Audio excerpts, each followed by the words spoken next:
All right, perfect. So can everybody see the USC Libraries Research Guides page? Yes. Okay, great. Thank you.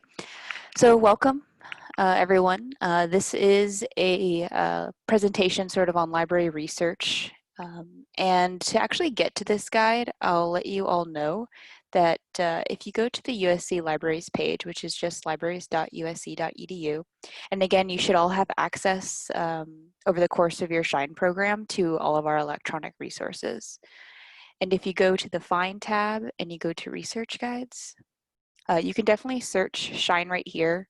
Also subject owner, it's under my name and I'm just the first person right here, so I find it very easy to get to it. And it's just right here, SHINE Summer 2020. So you can always refer back to it if you ever need to get anything on here. So in this course, we're just gonna kind of talk about academic research, scholarly literature, annotated bibliographies, and then in general, we'll both kind of show you, I guess, different tutorials and things that USC has at their writing center for college level writing and research. And just kind of to further introduce, my name is Carrie Lyle. I'm the Science and Engineering Librarian here at USC, and I'm the subject specialist specifically for Viterbi. So I work with all the engineering departments and computer science. Some of my hobbies include board games, horror movies, baking, and baseball. If my camera's working, you could see my collection right behind me, board games. And I'll kick it over to Alvaro. Thanks, Carrie. And my name is Alvaro Quesada, and I'm also one of the USC librarians for the Science and Engineering Department here. I am the subject specialist for astronomy, biological and life sciences, chemistry, earth sciences, environmental sciences, mathematics, and physics. My hobbies include graphic design, big-time Lakers fan, rest in peace Kobe, and smoking meats on my smoker. Also just kind of, just share a little bit of my sentiment for you all participating in this program. It's really impressive, and you guys are definitely ahead of the curve. And I think mostly what the program, aside from what Katie mentioned that it would be teaching you, is also a lot of life skills that are applicable across the board.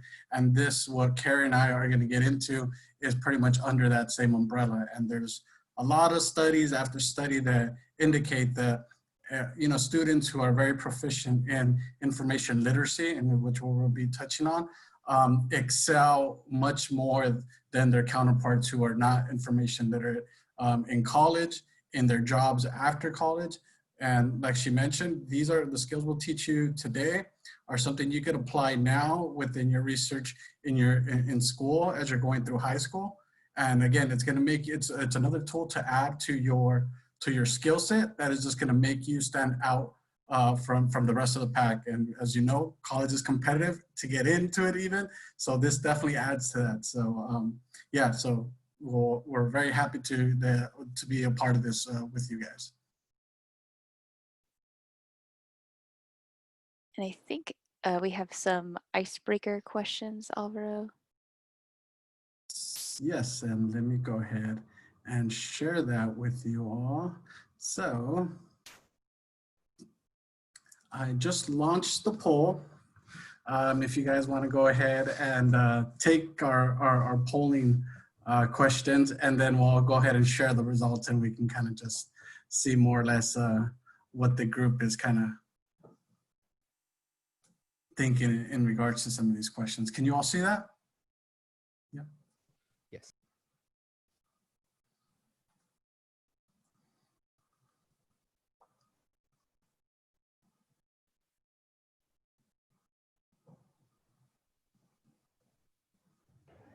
The poll went away. Is it just me?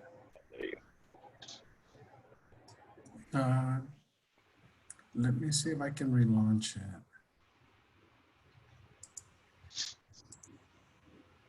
Okay, thank you.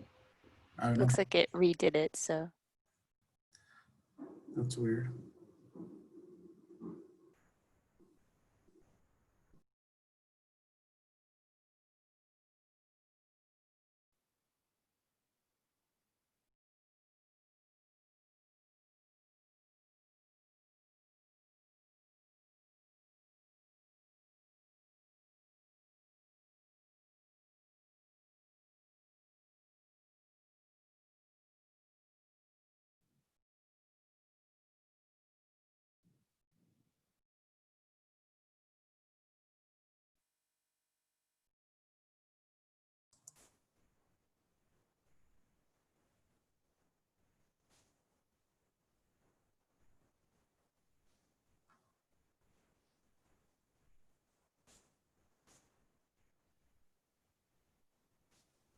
give it another minute or so.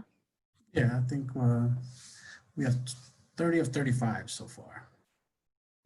So I think that should be it. Well, if we exclude Oh, okay. Carrie, Katie, and Kathleen, I think we should be good here. Okay, so I'm gonna go ahead and, is everybody done with their polling? Yes, looks like. Okay, so we'll go ahead and end it. And I'll go ahead and share the results. Okay. So it looks like pretty even with biomedical, chemical, and other. And most people would not go Wouldn't. away to space. And let's see. Oh wow, heal anyone or anything in mind reading, pretty tied. And then favorite season, winter, okay. That's because in California, winter just kind of bleeds into fall and spring. And back in time, just so ever slightly more than into the future. Yeah, Very cool. yeah. I thought that one was a tough one too. I Yeah. couldn't decide on that one either. All right. Thanks everyone for joining in on that. All right. So now we can jump into everything. So hopefully everyone has done this library searching activity, the assignment that I sent out. And so this was basically just to get you all sort of familiar using the library website and sort of just database searching. Most university libraries are going to have kind of a similar similar outlook and similar setup. We talked about sort of filtering your searches, looking at the different material types, searching, filtering for publication date. And this way you are ideally getting a more refined search. So let's go to the first question. What did you notice about the total number of results from when you first searched to when you finished? What is happening here? I'd like to hear what you all think. You can unmute yourselves or type in the chat if you feel more comfortable, but we'd like to hear a little bit about people's experiences with this process.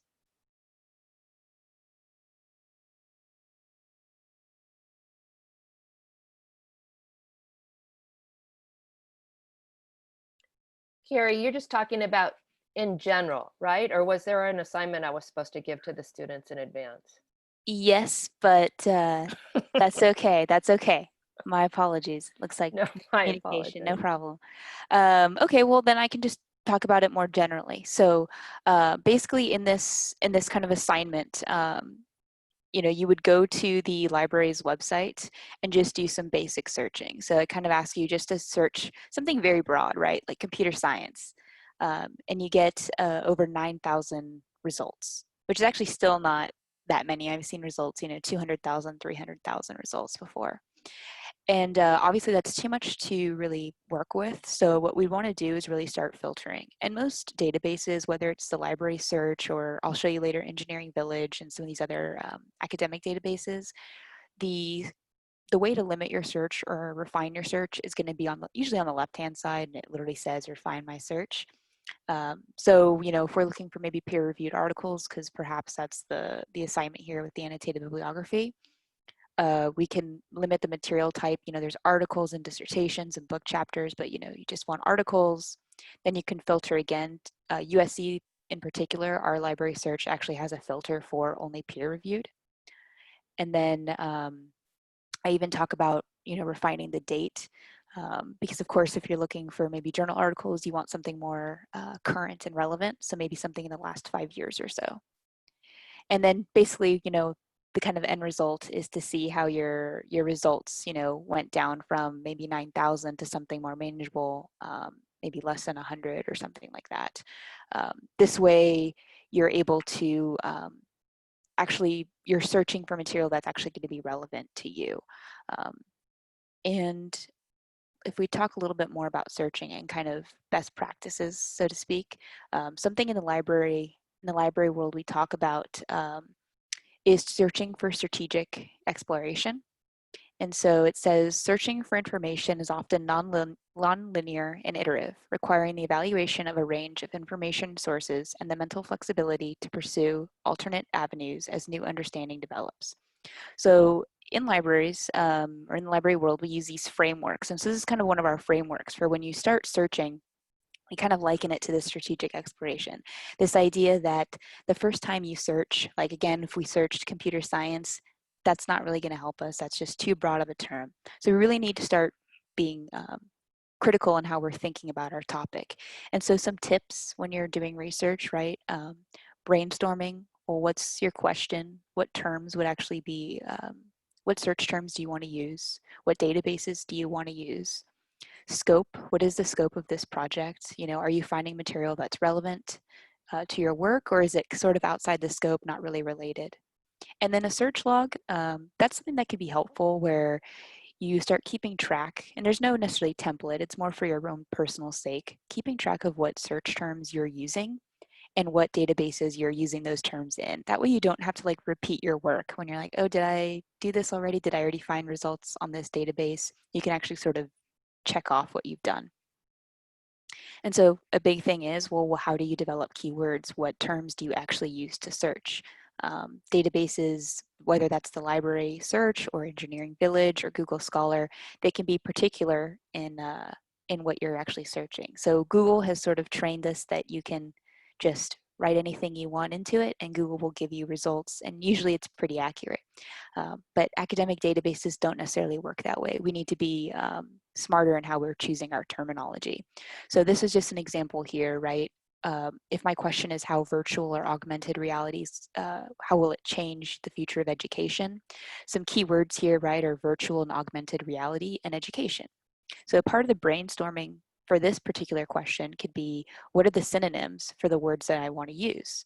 So virtual and augmented reality, perhaps we could use the shortened VR, ADAR. We could use 3D environment, artificial intelligence. Education can also sometimes be referred to as teaching or learning environments, school, curriculum. And then basically those are kind of now various searches we can keep trying if maybe the results aren't to what we need. When the libraries do have more, we have a video and some more guides on developing keywords if you all find that helpful later on. And perhaps some of you have heard of Boolean searching already. It means more than just and or not, but usually in the library world we're referring to and or and not. And it's when you sort of pair one of these operators with your search terms, and it's always going to be in the all capitals. So for example, virtual reality and education. And what that is searching for is both of these terms together. So are they in the title together, the abstract, etc.? Are they just linked vocabulary terms? So using and or and not, again, VR or AR and education, we're looking not just for virtual reality, but virtual reality in education. And we want articles that are talking about both of those things together. And then, as I mentioned, sort of in the assignment is sort of just how filtering can really help. So putting on your active filters for exactly what you need, especially now, you know, not having the on-campus component. And even in our work right now with our students not being on campus, you know, you can filter for things that are only available online. And that's, you know, ebooks, articles, etc. And if there's ever any questions, feel free to unmute yourselves or type in the chat as well. And I'll let Alvaro take over right here. Thank you, Carrie. And I'll go ahead and share my screen.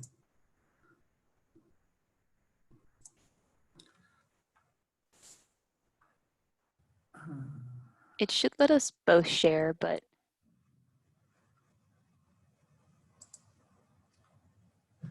Okay, can you guys see my screen? Yes. no, you still see mine. Let me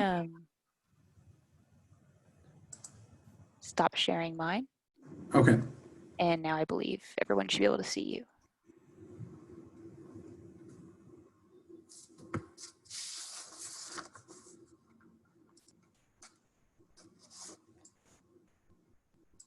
Yeah, can you see my screen? Yep. Yep, perfect.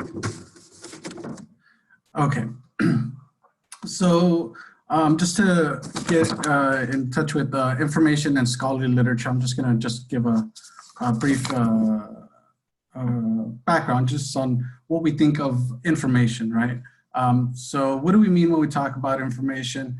When we talk about information, we are referring to anything that is learned about something or someone, right? So for example, when a person we follow on social media posts pictures of them hiking, we learn that this person enjoys hiking, physical activities, the outdoors perhaps.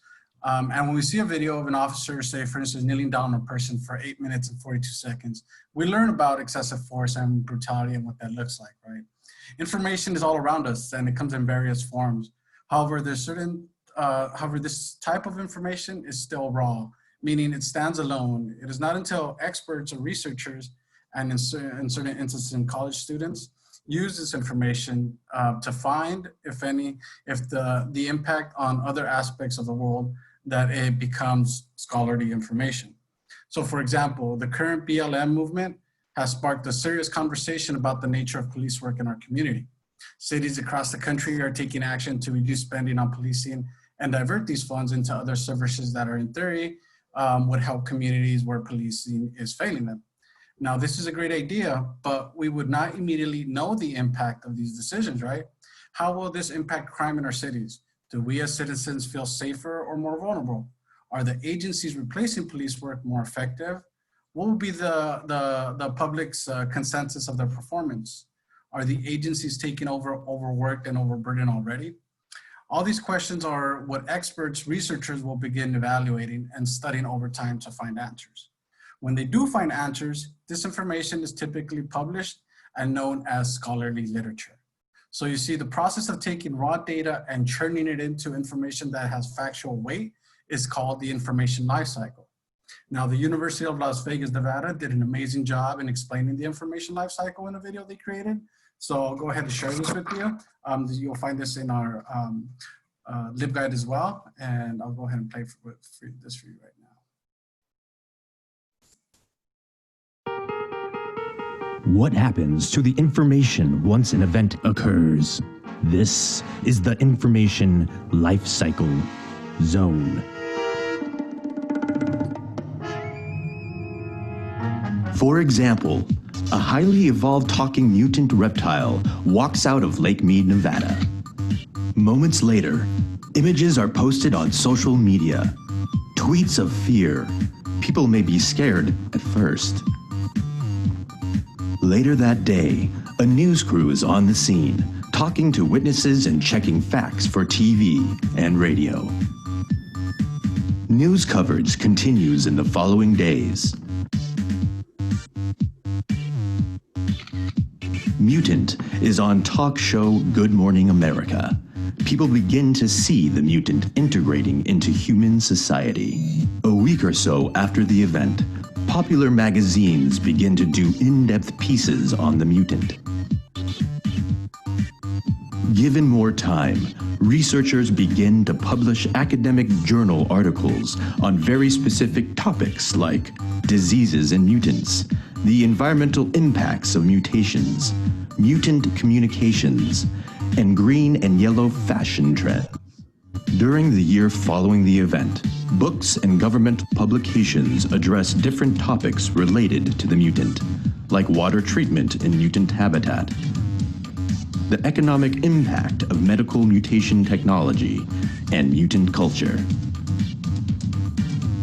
Years after the first mutant is discovered, reference books like encyclopedias and biographies include entries on the event, what followed, and how researchers of different types have studied the mutants. There may be bibliographies published that bring together lists of all the information published about the mutant.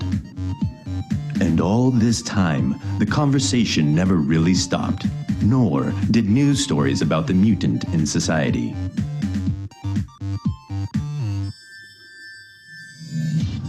We have reached the end of the information life cycle. Or have we?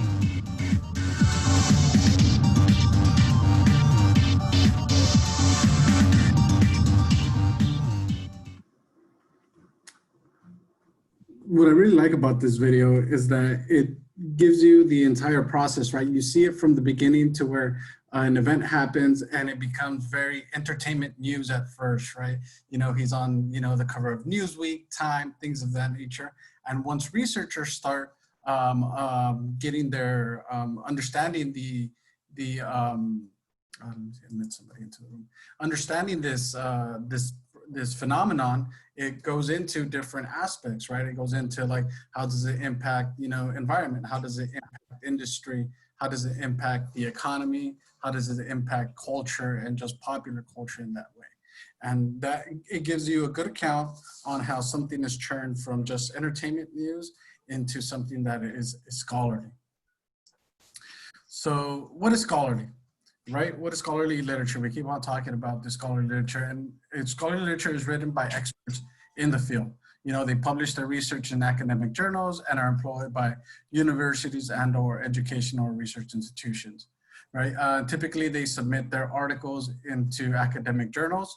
Academic journals decide whether or not the article should be published within their journal. This process is called the peer review process. And that means that before the article is accepted and published, it will be reviewed by several other experts in the field who will suggest changes to the research and or ask you to further elaborate on certain points you're trying to make overall. You can think about this along the terms of, like, say for instance, job application, a college application, I mean, where you fill out your application, you submit all your supporting evidence that makes you an ideal candidate for acceptance. The college review board will take your application under consideration, and based on your achievements and test scores and things of that nature, they would, you know, let you know the final verdict. So it's very similar in that way. So how do we distinguish, you know, scholarly literature from popular periodicals? And if you look at the chart we have here, it's really, it gives us a great starting point.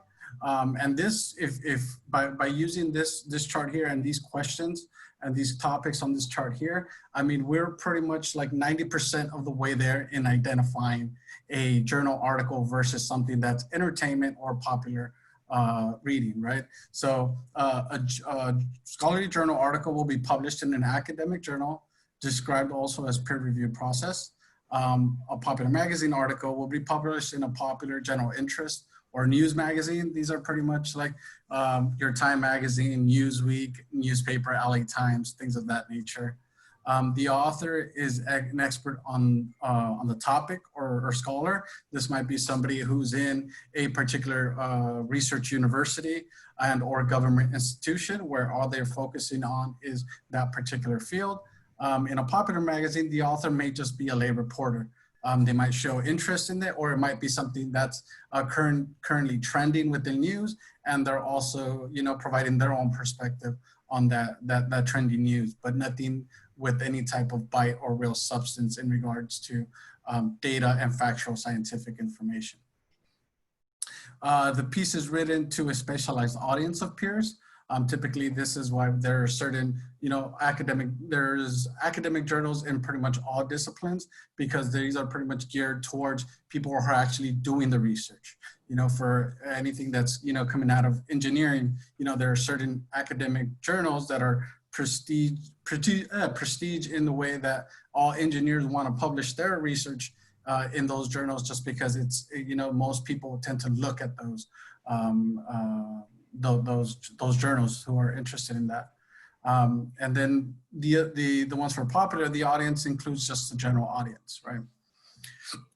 For scholarly information, it includes text citations of sources, footnotes, and bibliographies, meaning that it's, you know, using other research and studies as the base of their own, where sources in popular magazines, they might not be cited formally or may not have any type of like information in that way. The vocabulary is also complex and technical within scholarly articles. Sometimes, you know, when we get questions in regards to articles that they are asking us for assistance in disseminating and just, you know, understanding it, it's very difficult sometimes, especially within the sciences, that I might not have particular um, have a particular like expertise on, right? So there are certain things that like, okay, what does that word mean? I have no idea. So it's like, let me just Google this to find out, you know, so some of this information that you might see on this articles are very technical. But again, you know, that's why, because it relates back to a particular field within that. And the vocabulary in Popular Magazine is very, you know, common language. Vocabulary is very familiar. The graphics used are used to illustrate a point within scholarly literature, and the graphics used in popular magazines are used to as a visual impact. Some of the titles that might include in the scholarly articles are, for instance, include the words journal, reviews, or annals. And within, you know, popular magazines, they're pretty much titles that are pretty catchy, you know, People, Newsweek, GQ, things of that nature. The publication for scholarly journals, they come within monthly, quarterly, or semi-annually, or annually. And the ones with popular magazines typically come in with, you know, weekly and or monthly type of occurrences. So using this rhetoric here, or this these standards, let's go, we developed a scholarly literature evaluation game that we want to go ahead and have you guys participate in. So if, let me see. And I can send you guys a direct link in the chat to access this. And we'll take a few minutes for you guys to kind of just, you know, take this, you know, participate in this game. And it's pretty much just asking you to look at this particular resource and identify whether you think this item is a scholarly literature item, or do you think it's more entertainment use, right? So let me go ahead and send it. I just got the link. Oh, you got the link? Perfect. Yeah.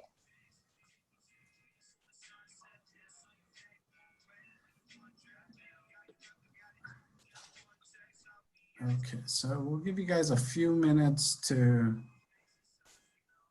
complete this, and start sharing the screen here.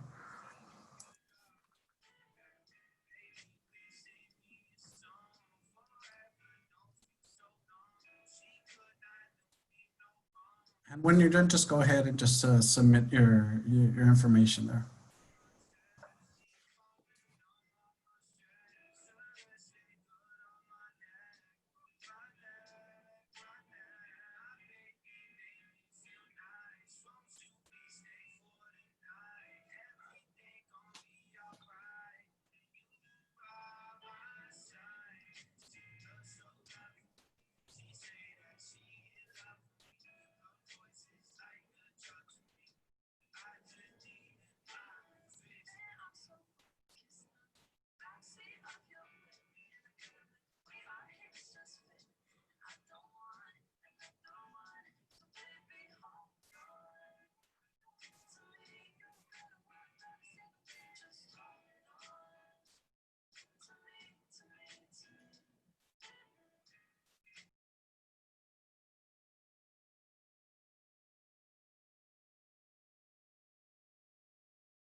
And I believe everybody should have already submitted theirs.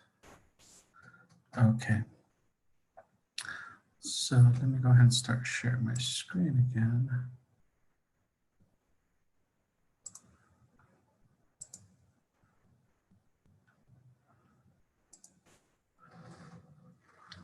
So we'll just go briefly through the questions. Yeah, just from the results I got, I mean, everybody was pretty much spot on with evaluating these resources. And the first one, yeah, so once you click on the link and you get to the actual page, you'll see exactly that the title is from this journal is coming from the Physics A, Statistical Mechanics and its applications. You'll see that the authors are listed here. Under more information, you'll see that the authors are from the Department of Software Engineering, Faculty of Engineering, and the university they're associated with. You can also click on these particular authors and they'll give you a little bit more information here.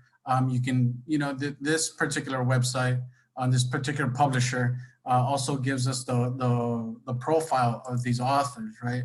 And once you click on that, it'll give you more publications on what this author has already published. So it's really extensive in the way to where it does outline that this is a piece of scholarly information here.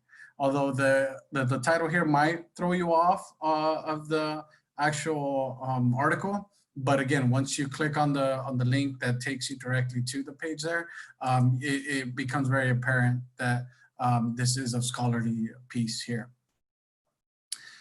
Second one, I try to throw a little curveball at you guys with this one, where it's coming out of UC News, but no, it didn't work. It didn't fool you guys. So that was definitely great in a way to where like you guys are definitely understanding the way the information is classified, whether scholarly and or entertainment news. Again, this is from a publication that comes from the university newspaper, in a sense. So once we click on that link, you'll see that it's pretty much just a blog post here. The author is, although this person might be within the university, it's more or less like an opinion piece, okay? For the third one here was pretty much in that same avenue. This is of scholarly information. And again, just by evaluating the title of the journal, it mentions the authors, it provides their where they are located, what they specialize.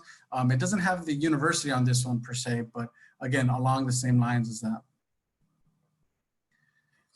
On the fourth question, this is very similar to the first one. When we click on it, the website should be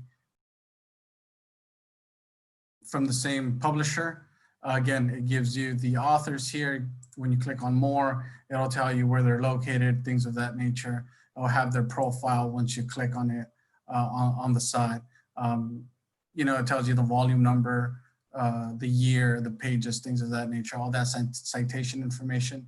You'll see it here. So that definitely was scholarly. Fifth one was definitely entertainment piece. When you click on it, even though it comes from a Scientific American, it does have a scientific name to the piece or to the source. But once we get into the homepage and see where this article lives in, you see that the information is of entertainment news.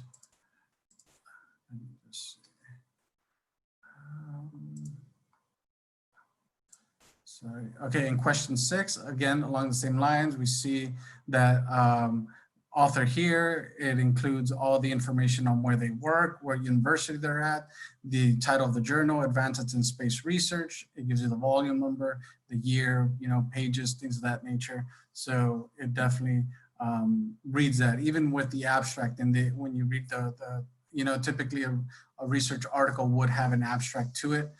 Gives you a brief bio of what you're about to read. And again, from some of the information that's on here, you'll see that, some of these topics and can get quite technical. Question 7, Again, it is within that wheelhouse of scholarly information. And oh no, this one, I'm sorry, this one is entertainment news, right? And again, the visuals here are more for impact. They have nothing to do with the actual information we're about to read. Again, the layout is different. This is very much in like a website, a blog post, things of that nature. Question number 8 is in the same wheelhouse. It is in entertainment news. Just the layout of the website that comes up again is under that same format, to where you have a particular title, and this is more or less just for impact. The visuals here, they don't have any type of information like data information on there that really emphasizes what we're about to read. Question 9 is of scholarly, is a scholarly item. Again, when you see the journal title, the authors, where they work, their department, you have the brief abstract. Once you read that information you're about to read there, it lets you know that, again, it is technical. And lastly, we have our 10th example is of entertainment value. Again, you can see just by, the way it's formatted on the website. It just lists the author. It doesn't have any other department information attached to it. The actual source of this is from the News Berkeley. So again, this is pretty much just entertainment. So good job. You guys are pretty much on the ball in regards to being able to identify that. So now that we have identified being able to distinguish whether a piece is scholarly and or if it's entertainment, right? So now that we had identified that, like, how do we go ahead and begin evaluating information, right? We gotta think about this when we start evaluating information. We have to go ahead and do this. Just a regular rule of thumb with this is when we begin evaluating information, we need to do so with both skepticism and an open mind. This is critical in the sense that there's various components that have an insurmountable impact on our thinking and our own bias, right? A few examples of this is our gender identity, our worldview, cultural orientation, sexual orientation, religious affiliation, and political identity, things of that nature, just to name a few. Since this is present in every single human on Earth, which means that that when experts and researchers churn out this scholarly literature, that itself can be a limitation and an influence in the way they write their research. To kind of emphasize this, consider our current COVID situation, right? There are experts, highly educated doctors who are looking at the same data and have opposing viewpoints on the seriousness of the COVID virus, right? Who do we determine has credibility on the issue? What makes a source authoritative? Are certain, beliefs and certain information, is it biased? And who is the target audience ultimately that they are speaking to or speaking for in that sense? So one thing to kind of take into consideration is that. And once we are ready to start, so now that we're ready to start questioning everything and anything about scholarly literature, what is the most effective way to evaluate information? There are a variety of models, but one that is pretty darn effective and easy to remember is the CRAP test. I know what you're thinking. I can assure you there is nothing remotely crappy about this model. However, there is no denying that it's rather memorable title and will allow you to remember this tool when you're evaluating information. So the model, as you can see it here, it stands for currency, relevance, accuracy, authority, and purpose. Currency, as Carrie touched on before, is this information up to date? Does it reflect current research?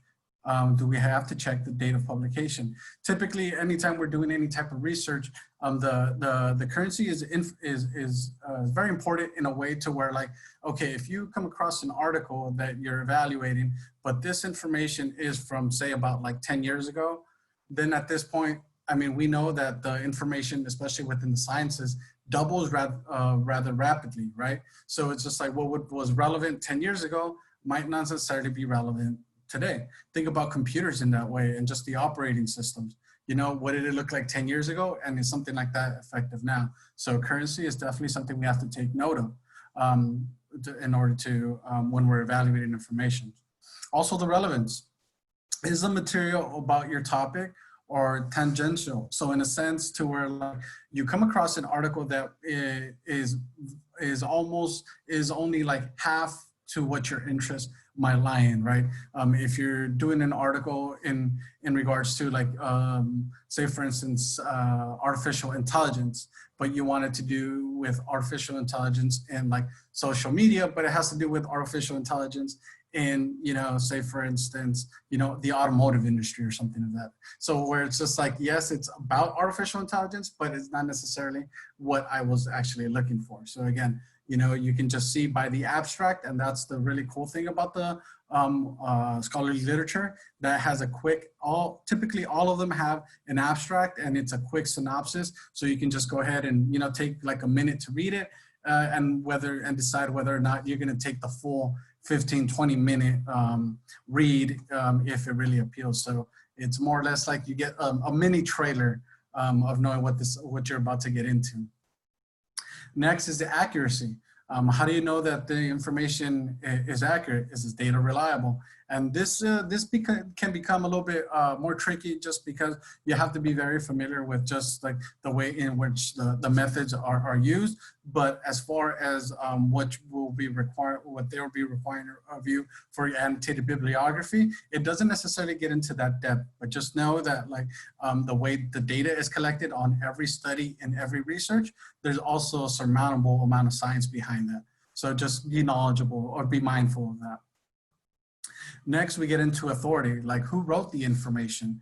Are they an expert in their field? Can you trust what they say? Do they explain or reference the information they use? And this is very important. And this is exactly what we were talking about earlier in being, you know, mindful in the way where we approach every piece of information really, where we approach it with skepticism and we also approach it with an open mind.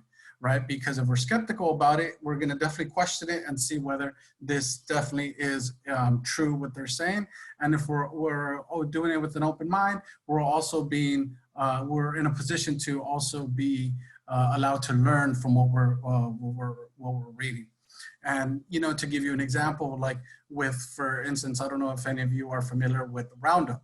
Roundup is a chemical that you find at any like big box home improvement stores that is used to treat like weeds within your garden. You know, it's a weed killer, things of that nature.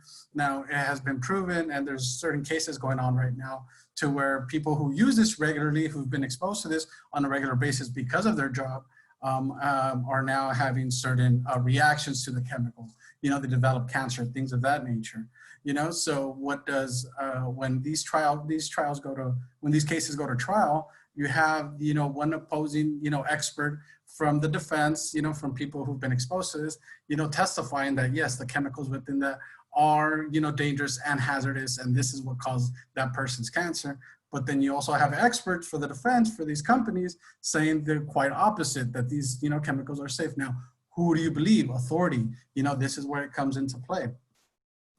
Next, we have purpose. Why did the author write the information? Are they trying to sell you something or impose their own opinion? Again, you know, being skeptical when we're taking in information allows us to really kind of question everything and understand like what is the true motive behind this, so to speak. You know, I mean, yeah, not that there's always an ulterior motive or ever an ulterior motive, but again, it's just to allow us to be in a position to be able to take this information and really, you know, understand it, right? Because like with there's three sides to every story, right? In a sense where you're seeing one side, you're seeing the other side, but then you're making your own evaluation. And more or less, I think that's what purpose really kind of hits on. Next, we'll get into the peer review process. And we talked a little bit about this earlier to where like, okay, now that a researcher has done their study, they wrote it out and they want to share this information with the world, they have to get it published in an academic journal, right? So they go ahead and submit it to an academic journal. The academic journal will let you know, they'll go ahead and evaluate it and say like, okay, this information is very useful, is very valuable right now. I think all experts within this field are gonna find this very helpful. So we're gonna accept your study and your research. However, you know, we will go ahead and ask the opinion of other experts within the field to make sure that everything you wrote out here is consistent with our standards. And this is where the peer review process comes into play. So, you know, this whole panel of people get together and they'll discuss this, you know, they'll discuss your research. It's like, okay, this person did the study in this fashion. What do we think about that? They're claiming based on the results, this, what do we think about that? And, you know, this is their conclusions. What do we think about that? And they go ahead and compare this information to other studies that already have been done, that have been through this process of peer review, right? And they'll give you feedback and they'll tell you, okay, like, okay, this is great. Just, you know, we need to elaborate on this and you can fix this or talk a little bit more about that. And it's this lengthy process. And sometimes it takes, you know, from, you know, a couple months to like a year, depending on how many revisions is required from your peer review process. But ultimately, that is the scope of how an article gets accepted into these type of publications. So you see that it goes pretty much through the ringer. So that's why when you know, especially within college, this type of information is pretty much the type of information that's required for all like research projects. They want you to know that, they want you to be aware of what is the current trend, what are people studying within other research universities. And this type of information is very, like we mentioned, is very scientific in that way. So we want to be very aware of all that in that process. And I think, Carrie, you got the next section? Yeah. Real quick, do we have any questions so far or anything like that from anyone or comments? Okay. What we'll do now is actually just take like a quick break, maybe about 5 minutes or so. So we'll kind of, I mean, feel free to stay connected, but maybe mute or turn off your camera. We'll come back at like 10:23. Okay, great. Thanks. I'll also pause the recording.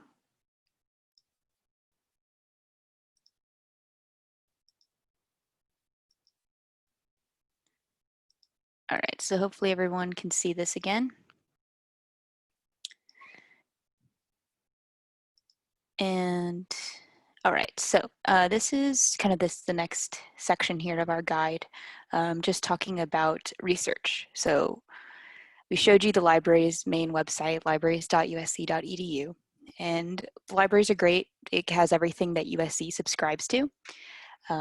But we actually, as a university, subscribe to very specific engineering, computer science, and just STEM databases. So I included a few here. So Engineering Village is definitely a go-to, and so is IEEE Explorer. I also included Access Engineering. If you go to the ebooks, here's a few ebook collections that we have covering a variety of topics, and some now are actually going to be used as kind of the main textbooks for next semester, since fall semester at USC is kind of going to be a hybrid online program. And I also recommend checking here under research guides. So specifically, if we go to the engineering guide,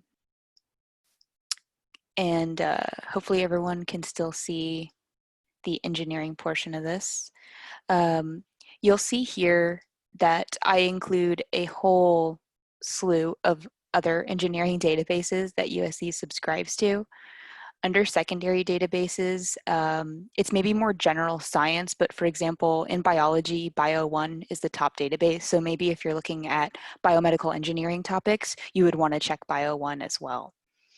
You can also check ProQuest dissertations to see what other scholars, recent PhDs are writing about. Also, again, tons of ebooks collections that you can peruse through. And in engineering specifically, we use standards. So what are the standards for specific designs that are being produced, technical reports, preprints, patents, and trademarks. There's also some kind of fun, popular reading as well. So I recommend going to that database, or sorry, that guide specifically, because I host so much more information there. Carrie, I have a quick question. Sure. The privileges that the Shine students have this summer while they're in Shine are for the electronic services. Mm-hmm. So that means they can go in these databases. Can they check out an electronic book?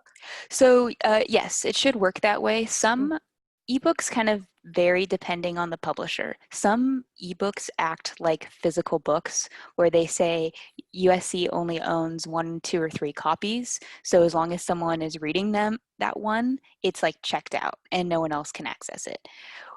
People are starting to move away from that. So for the most part, we have unlimited user access. And sometimes it doesn't even matter if you like check it out, you just click on it and you're reading the PDF. So they all kind of vary. If there's ever any issue with accessing it or something, just email Alvaro and I, and we can try to figure out what's going on there. That's really a great benefit to the Shine students. Thanks. Yeah. So the other kind of popular thing here is Google Scholar. So Google Scholar is a good tool. Like I mentioned, when you're looking at the library's database, you're looking at everything, USC subscribes to. When you go to our specific engineering databases, you're looking at subject-specific databases. And the great thing about, these is that they do include articles, patents, conference proceedings, dissertations, book chapters, everything on, engineering. But then if we go to Google Scholar, it's everything, right? It's Google. So something I do recommend while you are in the Shine program is to link up the USC libraries with Google Scholar. I include a tutorial here, but just to kind of briefly show you all, if you're on Google Scholar, in the menu up in this corner, if you go to settings, there's a tab here that says library links, and just search University of Southern California. And the one that we want is the one that says find it at USC. So if I check on that and hit save, now, for example, if I'm looking at, let's see, virtual reality and education, you'll see these links here, these find it at USC's. The great thing is it kind of just directs you to the PDF. You don't actually have to go to the library website. Sometimes what this means too, if there's no PDF link like this one has here or this one has here, if we go to find it at USC,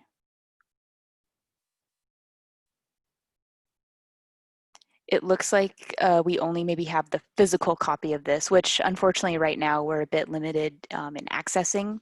If there's ever an article that for this summer as you're working on your projects, if there's an article or a book or something that you need that you're not able to get that full text access, again, email Alvaro and I, and we can figure out, we could possibly figure out something.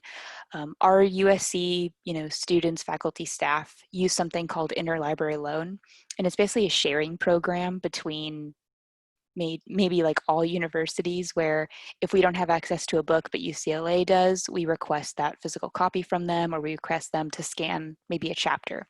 I'm not sure how the access would work with the Shine students, so just let us know and we can investigate further for you all if there's something that you need. So the really cool thing that I actually want to show you now is the engineering research profile. So let me go to Engineering Village. Can you all still see my screen? Let's see, let me wait till it actually loads. Okay. It's taking a long time earlier, so hopefully it decides to work. Because it's a really cool tool that I think you all may like. Great, so you guys can all see my engineering village. Okay, so Engineering Village, if you go up here in this search bar and you go down to Engineering Research Profile, and if we select that, we can basically look up universities, other institutions, and companies. So I'm going to click off MIT and I'm going to search the University of Southern California. And so what this is actually showing us, it's a research profile. So here I could see the top authors at USC. And again, this is as indexed by the Engineering Village. So Engineering Village indexes several academic journals, well, many academic journals and conference proceedings of particular engineering topics. So for example, if a USC computer science professor maybe wrote in a popular article or in a humanities journal for whatever reason, it's not necessarily going to be listed here. So this is maybe more just the engineering output that they're doing. But we can actually click View More. And you can see here, Alan Wilner has 528 publications, and you can scroll through to actually find specific USC scholars. We should be able to actually then click on their record, and it'll actually then give you an entire list of everything that they have published. And then you could start perusing titles just like that. It's basically like an author search. Some other cool features of this profile. Here we talk about research. So if I click View More, it's basically a kind of, I guess, like subject topics that they're actually researching about. And if any of these topics interest you, again, click on them and you can see what scholars are writing about those specific topics. I know Katie mentioned earlier too, the funding, right? Who's funding these scholars? Well, you can actually see specifically who is funding them. You can look at not only USC, but any other universities that you're interested in. And you can see that USC gets a lot of NSF funding and NIH funding. Navy Research, Department of Energy, so government funding, internal funding, major organizations. So this is really helpful to see who's actually supporting this type of research. And again, just publishing, this publishing output here is sort of, right, how many articles are being published by USC every year. And as of right now, we're at 691 articles. Looks like there's maybe an average of about 2,000 articles every year. Carrie, quick question. Sure. The bar graph that you just showed about each year, the number of publications, is that just engineering? It's not all of USC. Yes, this is not all of USC. This is just going to be who's publishing in engineering databases journals. So again, It could be professors in our Viterbi school that are publishing in other academic disciplines or journals, and it could be that perhaps other USC professors are publishing in engineering, depending on whatever their field of study is. Or it could be that it's somebody publishing in a medical journal, or a physicist who might be cross-appointed to Viterbi. Okay.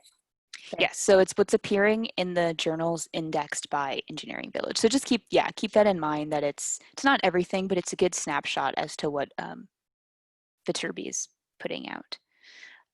Again, this is kind of a more granular, but the subject area of what specific topics are our scholars producing in. So computer software, data handling and applications, and then even mathematics, chemical reactions, etc. And then this source title, so these are the actual journals. These are the academic journals that USC is, I guess you could say, publishing the most in. So lecture notes in computer science, because we have a very strong computer science program here. And if any of these particular titles interest you, you can always go back to our library search those titles, and then just go directly to that journal. Kind of some fun part of doing research is to just peruse the table of contents of these academic journals and just see what's out there. What other scholars are producing in these top journals in the field. So that's the engineering research profile. Again, you just go to the Engineering Village, the search dropdown, engineering research profile. And you could even compare different universities and institutions and seeing maybe who's strong in mathematical computations or environmental engineering, etc. So, and I kind of have a guide on how to do it as well on here if you ever need to refer back to that. Great. Any questions on that so far? Feel free to unmute yourself or type in the chat. So this was a pre-class assignment, so I'll just talk through it to kind of just talk about some of the bullet points, the takeaways, since you didn't have the chance to read it. But I would highly recommend everyone, especially if you're interested in attending USC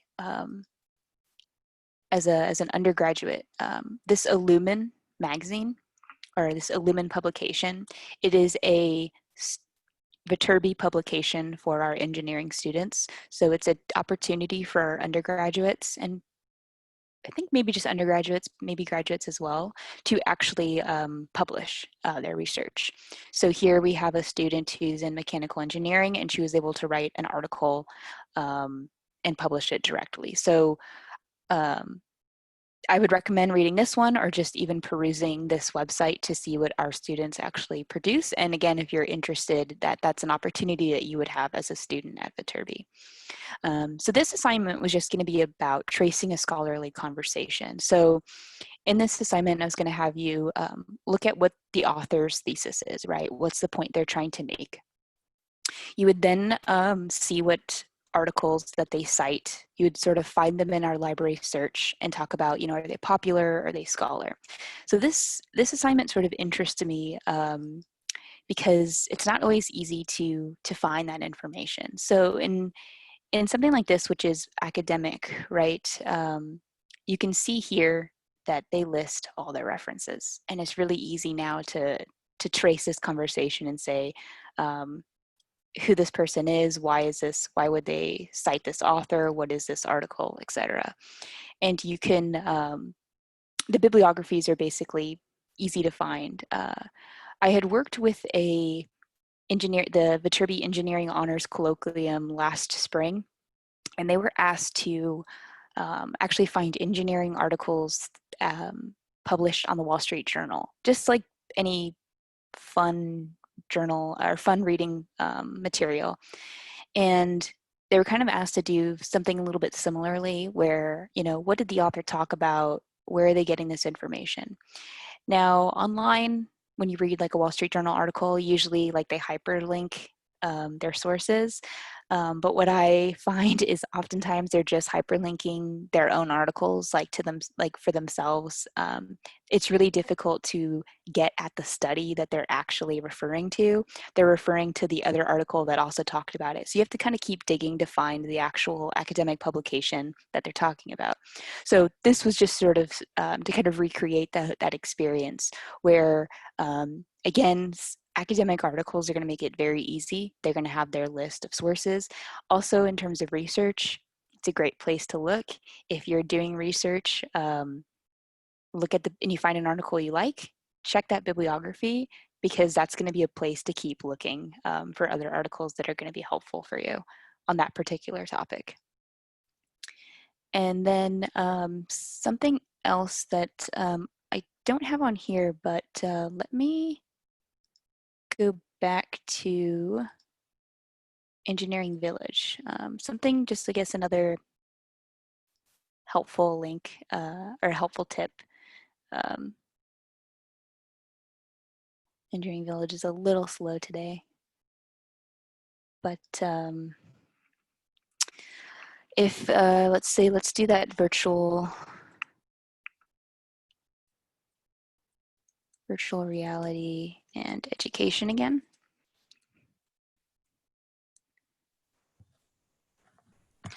And let's just, let's see, I don't know, let's just pick the first one. So something to also, particularly Engineering Village, other databases might have something similar too. Again, everybody sort of operates differently. But something to look at here is main heading, controlled terms, uncontrolled terms.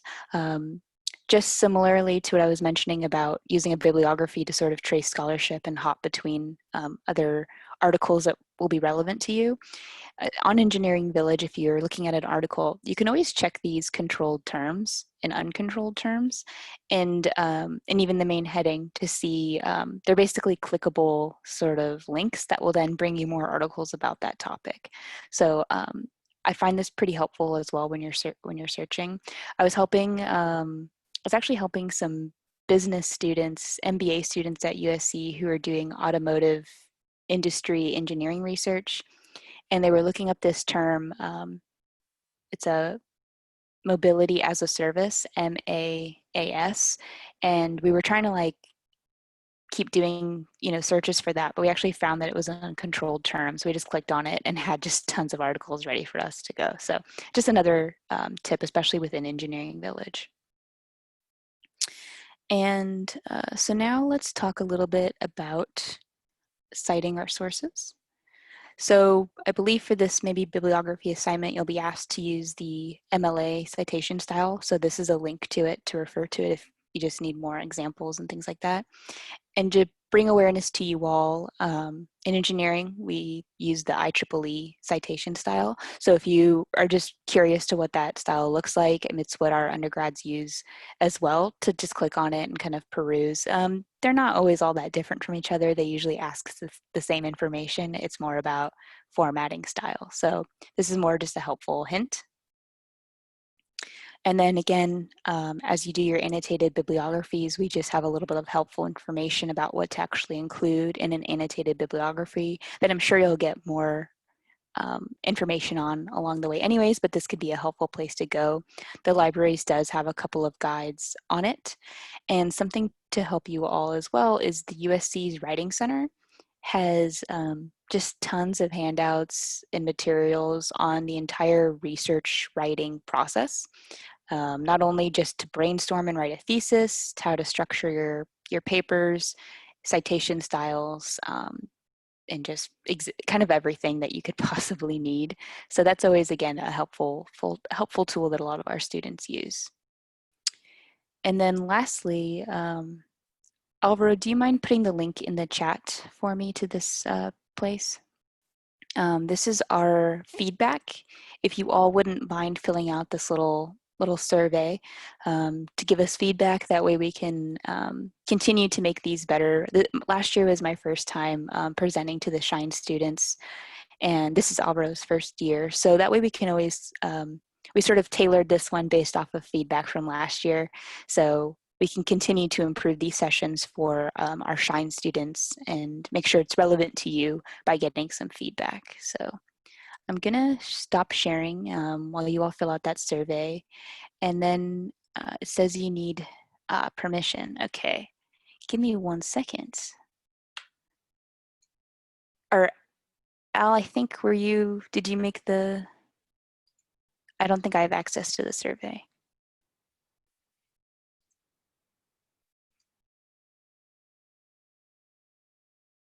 Yeah, I just went ahead and changed the settings on it. So Okay. Let's try that again, everyone. And if it doesn't work, let us know in the chat.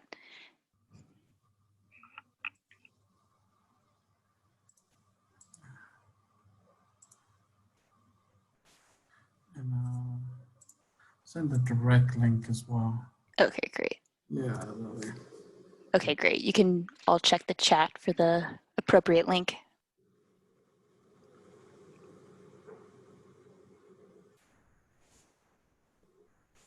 I think you sent us the edit link.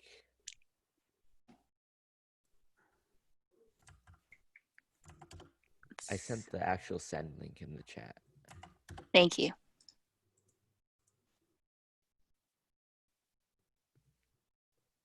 Still need permission. All right, well, what we can do is maybe send that out after as well. Don't want to put anyone on the spot to fix it. I think it works now. With the link that you sent?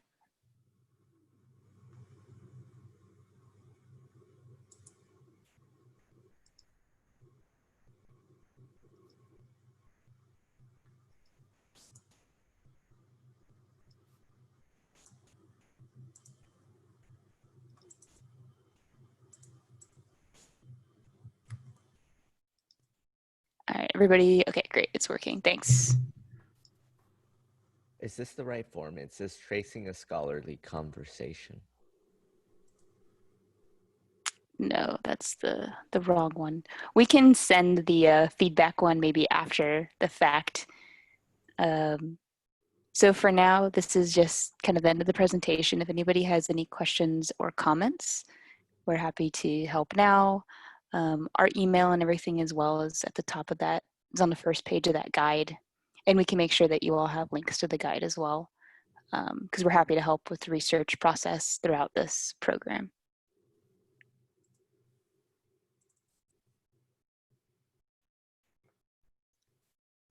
Okay, awesome. I'm gonna stop the recording. Oh yeah, Katie? Well, you could stop the recording, but Sure, I'm gonna stop it. I have a few important things to say.